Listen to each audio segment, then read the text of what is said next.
మీరు ఏ ఉద్యోగం చేస్తున్నా కూడా సర్వీస్ అనేది ఒక యాటిట్యూడ్గా మారిపోవాలి.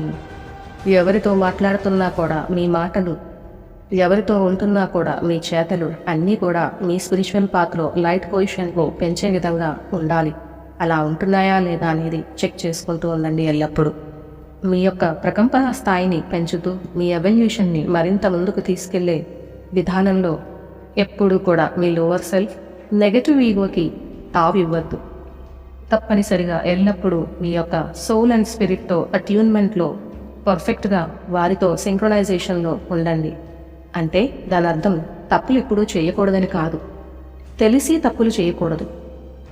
మీకు మీరే పొట్టు పెట్టుకోండి. పరిస్థితులు ఎలా ఉన్నప్పటికీ కూడా ఎప్పుడూ మీ ఆధ్యాత్మిక మార్గంలో వెనక్కి తగ్గనని, ఎంతైతే అంత సోల్ అండ్ స్పిరిట్కి సింక్రొనైజేషన్లో ఉంటూ ముందుకెడతానని శాశ్వతంగా, మీ యొక్క లోవర్ సెల్ఫ్ మరియు నెగటివ్ ఈగోకి శాశ్వతంగా తలుపుని మూసివేయండి. ఈ విధంగా మీ స్పిరిచువల్ ఎవల్యూషన్ని అద్భుతంగా యాక్సలరేట్ చేయవచ్చు. ఎల్లప్పుడూ ఆనందంతో, ప్రేమతో, క్షమాగుణంతో ప్రశాంతంగా ఉంటానని మీకు మీరే చెప్పుకుంటూ ఉండండి. బాహ్యమైన పరిస్థితులు ఎలా ఉన్నప్పటికీ కూడా మీకు అనవసరం.